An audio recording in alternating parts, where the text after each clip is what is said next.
Yo, what's good everybody? Today, I'm gonna be listing and rating the top 5 best unit combos in anime Vanguards. This is all my personal opinions. Your list might be different than mine, but in general, I think that this top 5 is the best top 5. It's just a matter of what order y'all want to put it in, but I'm gonna be testing them out. I'm gonna be putting them against some bosses in Sandbox and just testing out their potential and really seeing what all these unit combos can do. So if y'all do enjoy this video, please make sure to like, subscribe, and comment down below what unit combo y'all use most often when it comes to playing general content in this game. So let's stop the yapping and let's get into the video. All right, so the first combo we're gonna do is gonna be at the number 5 spot, which is gonna be Ragna with every single buff. Now, one of my favorite things about AV is that all their units since update 3, at least I'm gonna say since update 3, have been so unique to the point where someone like Ragna, who was added to the game like 5 months ago, is still being used and is still super meta depending on what you use them with. So enough of the glazing. I'm gonna get Ragna's 40% with each attack, and then I'm also gonna place on every buff. Now, I don't have every single buff in the game. I don't have Hercule evolved yet. I probably should get him evolved. I don't have Orihime evolved, which I should also probably do. So I don't have Hercule or Orihime, but the best part about Sandbox is I can just summon them from here and really just show what they can do. So we have Haruka, so I'm gonna just skip wave a couple times to get the max buff. There you go. And I'll place on Fubuki, Subaru as well, get his max buff as well. Boom, 20%. And then Sid is also a buff now. If y'all didn't know, his pre-evo gives him 10% damage and 5% range, which is pretty good, I guess. I have like 3 extra Sids, but no Burbs. We're not gonna talk about Burb right now. I hate that dude. But anyways, I think we have max buff for Ragna, but I do want to get all the buffs I can. So let's get Hercule as well. Boom. I want to get him with Deadeye too, just to make the process much faster. So boom, a Deadeye Hercule. We'll get him here. And then every time he crits, there you go. He should be getting a crit buff. I haven't actually tried yet and seen if he gets a crit buff as well. I don't really know, but I guess we'll see today. And then finally, we got Orihime. There you go. Now he has the max buff. He has already doing 7 point something. Yes, he's doing 7.3k. So let's place down another one right here. All right, I think this is max buff. So now we're gonna place down another one, and his range is already at 40 and is 15,000 damage. Oh my goodness. He's getting 33% damage per attack right now, which is kind of ridiculous. And I think that's his final attack that he needs. Look at all the buffs that we have right now. This is crazy. He's not getting a crit buff, which is kind of tough. If he was getting the crit buff from Hercule, that would have been so stupid. But now the final Ragna at 23k pre-buff, he still has 4 attacks to get him maxed. So let's go ahead and upgrade him real quick, see how much damage he's doing at max. And oh my gosh, he's at 265,000 damage. I think this is max. No, this is max. Okay, this is the type of damage that he would be getting in the winter portals, which he has like a 2x damage buff in. So in like the winter portals, he probably could be hitting 500,000 damage, which is actually ridiculous to think about. With 68 range, his range is doo-doo, but with all with like 17 different buffs, his range goes up to 70 basically. So he's doing 2.7 mil damage in range. And now the test that we're gonna do it with is we're gonna spawn in 100 times boss. I like Vegeta because he doesn't really do anything. He's just there. So let's see how much damage he does. Oh my gosh, he's already shredding the boss. Okay, he's doing 265k. He's just pumping out damage. He's already done 1 million damage. Yeah, he's definitely gonna kill the Vegeta. I probably should have spawned in a little bit more hefty boss, but I'll probably just spawn in like a 20 mil Vegeta next. Yeah, and he's getting freezed on top of that too. It's crazy. Ragna with every single buff in the game is doing ridiculous amounts of damage. Oh my goodness. Now the reason why I put him at number 5, even though I think he's gonna do the most damage out of every combo in this game, besides I think number 1 and number 2, is the fact that look at the setup that you need. You need 1, 2, 3, 4, 5, 6 buffs. I might be forgetting one too. That's the craziest thing. You need 6 different buffs to get him to this level. Yes, he does become crazy, but like 6 buffs is kind of ridiculous. So that's like the one negative about Ragna. And oh my gosh, he barely kills him. Okay, so he literally just killed him. So he did 5 million damage. That would have been the last attack he could have done. So he did exactly 5 million damage in range, which is crazy. Like, it's actually crazy. And I placed him in a pretty bad spot too. If I place him like right here, he probably could have done a lot more damage. But yeah, that's Ragna, number 5 spot. Really good combo, just very excessive with the amount of buffs you need for him to become like actually really good. But besides that, very good combo. He's at number 5. Now the next combo I'm gonna do, and I'm gonna put it at number 4, is gonna be Sung Jin Woo, or realistically any summoner, but I'm gonna just do Sung Jin Woo because he obviously has the most impactful summons in the game with Gazelle. All right, so change of plans for the number 4 spot. Apparently Gazelle's summons just don't work. I thought it was a Sandbox issue, but now I'm in Infinite and I've put her down and she has just not been summoning whatsoever. So we're gonna skip the number 4 spot, but just in general, once this does get fixed, this will be at the number 4 spot. Just to talk about it very briefly, the way that she and Sung Jin Woo work is that any summon that Sung Jin Wu spawns, which his summons are very, very strong, especially Biru. If she or any summon is on the field, but she's already placed down, she can buff the summon's HP or any summon's HP by 50%, which will work very, very well with Sun Jiwoo's Arise ability and any of his elite summons, which could honestly get Biru to like 3 million HP if he wanted to, and it's pretty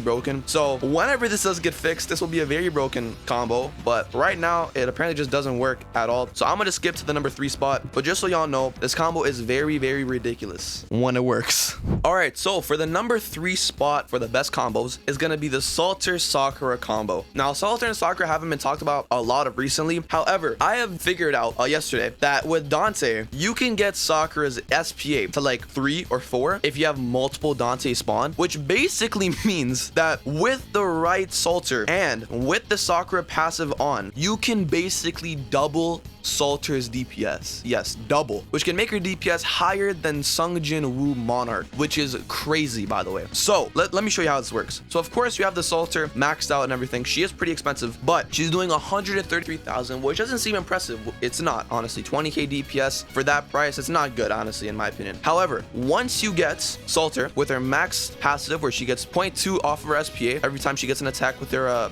evil incarnate, and then you do the all worlds evil on Saber, right? Her SPA is now 6.7. Now you bring in Dante. Why do you bring Dante? Because look at his SPA on placement. It's a 1 second SPA. This is, I think, the lowest SPA I could find in the game. So it's very, very stupid. And then you can do all worlds evil, and boom, that's 1 life stock gone. Because if you corrupt Salter, it doesn't affect her because something within their passive. Right now it's a 4.7 SPA, right? But you have 1 more stock. Usually you wouldn't have a Monarch Dante. If you do that, it's still fine. But in the more likely scenario, you would have more than 1 placement, right? So you could probably place another Dante. Let me place on another Dante to show y'all how that goes. So we're gonna place on another one, Evo and Unevo. It's 1 second either way. You place down, you do that, then you do Evil Incarnate again, or you do the All World Evil again. And Sakura's SPA is now at 3.1 with Blitz, meaning that every attack she is basically doing double the damage. And in Dark Excalibur specifically, she is doing almost like 70k DPS with burn, which could get up to like 80k DPS. It's crazy, right? And the best part is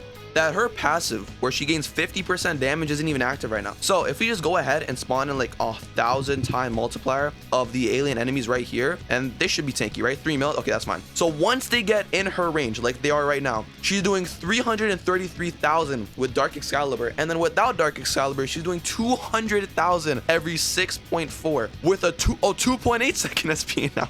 It got even lower because of this passive where she gets negative 0.2 SPA. So she is doing 3 attacks of the Sakura effect, which does 50% of her damage, which means that before she does 1 attack of her normal attacks, she's doing 150% damage with the Sakura attack. We're gonna spawn in 50 more of these alien alienists. We're gonna even summon them with 10,000 HP because I don't want them to die. I want them to be strong. I want them to stay alive so that she can have the permanent 50% damage buff. And then we're gonna summon 1 Vegeta, right? 1 Vegeta. He's gonna have 350 million. That's fine. And then we're gonna put him at bosses. And let's just see how much damage she does. So I think she can do a lot of damage. It says 1.2 million DIR, but I don't think that's anywhere close to how much she's gonna do. She's already done 1 million damage. She's already done 1 million damage. So let's see how this goes. She has the 50% damage buff, and they're getting slowed as well, by the way. They're getting slowed. So, and she has the burn that does 35% of her damage, which is crazy. And the best part about this additional attack is that it counts towards Dark Excalibur. So she's getting Dark Excalibur so much more often. She's getting Dark Excalibur more often than her normal attacks. That's how crazy it is. She's already done 4 million damage, and Vegeta's only halfway. Vegeta's only halfway. That's how crazy it is. That is how crazy it is. So we're gonna summon another 50 alien enemies because I think the other ones are gonna get out of her range. So yeah, let's do it in this because they have to be in this corruption area. Is it called Aura of Corruption? Yeah. So right now she has done almost 6 million damage. Look at that with burn too. That's how crazy it is. Each burn tick does how much? It does 10,000 damage each burn tick. Oh my goodness. Look at that. And then the final Dark Excalibur right here as well. She did so much damage. She almost did 8 million damage right there. She almost just did 8 million damage. She did like 7.7 million damage to Vegeta right there, which is crazy. Now, the setup is kind of crazy It's nowhere near as bad as Ragna though, because you need only these 3 units to do this much damage. Again, this is with Monarch. She might be doing more damage without Monarch, because overall, you know, Monarch doesn't do the most DPS compared to like Ethereal or something. It's just the most cost efficient. But still, this combo is very, very OP, and it just does not get talked about as much. It should be getting talked about though, because Dante's 1 second SPA is carrying this combo. Like every 2.8, she's doing 3 attacks, 2 attacks that are normal attacks, but she's doing 3 attacks before Dark Excalibur, which is 150% of her damage. That's how crazy this is. So yeah, Salter, Sakura, Dante combo, putting it at number 3, very good combo.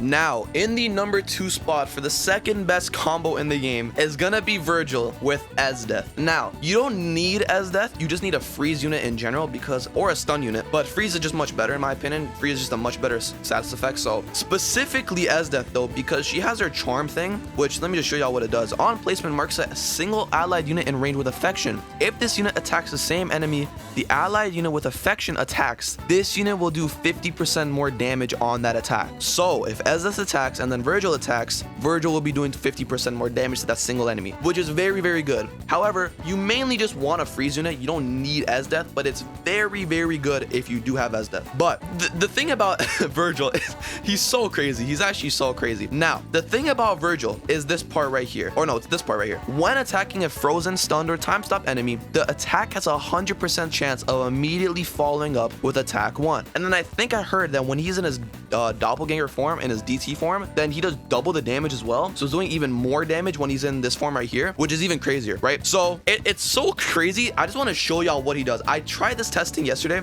and I was just in shock. I'm not gonna lie to you. I was just in shock. So we're gonna summon a Vegeta, and I'm not even gonna talk. I just want y'all to look at the boss HP, right? And I'm gonna turn on the damage indicators as well. I'm not gonna turn on the visual effects because, oh, it's already on. The visual effects make you have a headache, but you know, still very sick visual effects. But we're gonna summon one Vegeta, right? 221 million, right? Look at that. So just look at this. It's so crazy. Just look at this. Okay.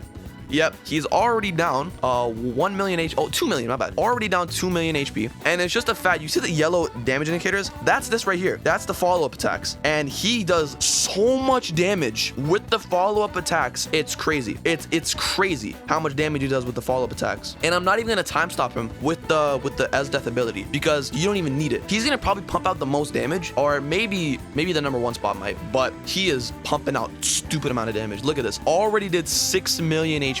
Already popped out 6 million damage, and he has the doppelgangers right here doing another full AoE attack, which can cover this entire range as well. That's how crazy it is. Look at that. So he's done already over 8 million damage. Oh my gosh. And remember, he's doing double the damage when he's in this double trigger form as well. So there you go. He's done 10 million damage, the most out of any combo we've done today already. He's popped out 10 million damage. There you go, over 10 mil. He did over 10 million damage. That's how crazy it is. This combo is so stupid. It's literally the boss killer on steroids. Like, it does so much damage. Very, very, very broken combo, and very, very recommended to go for. So yeah, that's number 2. Now, the final combo at the number 1 slot has to be the Yuhaba with all rares tech. This is easily the most broken combo in the game. Like, there's not even a doubt in my mind. It's so stupid. It's actually so stupid. I didn't bring all the best rare units. I brought Killua, who's a 5 placement instead of a 6. Another thing that would really work very well is if you have Gazelle. Why? Because Gazelle with all 3 can combine into 9 unit placements, which counts towards Yuhaba's passive right here. Because if y'all don't know, let me show you real quick. Gazelle plays down. If you max her out, she has 3 different units right here, which count towards like Yuhaba's passive, where if you toggle, they take out 10% damage, right, to put to his own damage. And 3 Gazelles turn that to 9 different placements, which could be better than rares. But I'm not gonna use Gazelle for this, but I just want y'all to know that, because with Gazelle, he's getting a lot more placements and a lot more damage compared to just a rare. But let's try this out. We're gonna place down all of these rares. All right, so we placed on this whole army of rares right here. I think I placed on every single one. Oh, no, I need 1 more Killua. Boom. And all right, let's see. 480,000 damage every 8 seconds with 104 range. with a full AoE. Now, you might be thinking, this is already so stupid. Can it ever get even crazier? Yes. Yes, it can. Why? Because of the second passive right here. When this unit attacks, it will do an additional attack on the last enemy in range at the same time. This will only apply if the first and last enemy are different. Now, it will do an additional attack on the last enemy in range. Why this is so broken is because this dude is a full AoE. So if there's an enemy right here and the last enemy is right here, and there's a lot of enemies right like in middle of this, as long as the last enemy is different than the first enemy, then he's always going to be doing double damage. So realistically, he's 99% of the time always going to be doing 2x damage, which means he's basically doing 1 million damage every 8 seconds. Not exactly 1 mil, 960,000, which is crazy with 100 range. I could make this even more broken if I bring down Sakura and place down a Dante and make his SPA like at a 2 seconds. I would do that. I really want to do that,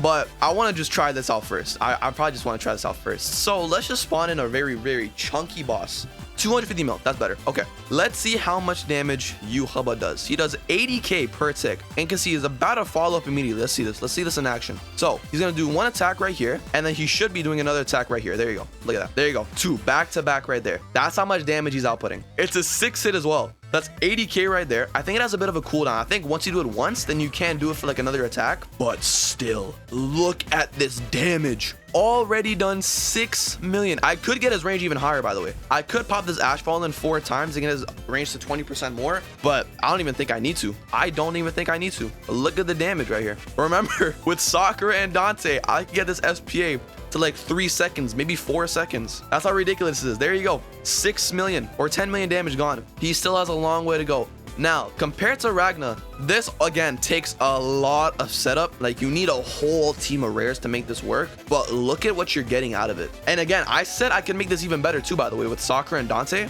and maybe even Gazelle, and one more placement of a rare. I can make his damage higher. I can make him so much better. I can make his range even higher, actually. But look at what he's done. He's done 14 million damage. Now, let's pop the Ash Fallen and make him get another 20% range, because why not, right? Why not? And boom, with Ash Fallen, he has 125 range. He could have probably done 15 million damage to this Vegeta. That's how crazy this is. So yeah, Yuhaba with all rares goes stupid. It actually goes ridiculous. Now, I do want to try him out with Gazelle, rares, and Sakura and Dante. I want to see how crazy that combo goes. So give me 2 seconds. All right, so I placed down 3 different rare units. We placed on a Dante, and we placed on a Sakura with a 5.1 second SPA. So his SPA goes from 8 seconds to 5.1 or 5.4. It might be going even lower now because of this passive right here. But yeah, let's spawn in another chunky boss. Let's spawn in Vegeta once again. 170 million. Now let's see how much damage he does.